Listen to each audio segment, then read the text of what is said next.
কবর বড় কঠিন জায়গা, কবর বড় কঠিন জায়গা, অনেক বড় কঠিন। এই কবরখানা দেখে উসমান গনি জিন্নরাইন কবরের পাশে দাঁড়ায় দাঁড়ায় থরথর থরথর করে কাঁপতেন। সাহাবা একরাম বলেন, আমিরুল মুমিনিন, আল্লাহ আপনাকে দুই নূরের অধিকারী বানিয়েছেন, দুনিয়ার থেকে জান্নাতের সার্টিফিকেট পেয়েছেন, তারপরেও কেন কবর দেখে দেখে আপনি কাঁদেন?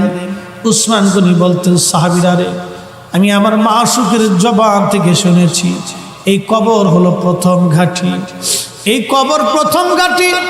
কবরের মধ্যে তিনটে প্রশ্ন করা হবে, মান রাব্বুকা মা দীনুকা মা কুনতা তাকুলু ফি হাক্কি হাযার রাজুল। আমি উসমান গনি কি কবরের প্রশ্নের জবাব দিতে পারবো কিনা, এই চিন্তায় কবর দেখলে আমি কাঁদি, কবর দেখলে আমি কাঁদি, কবর দেখলে আমি কাঁদি।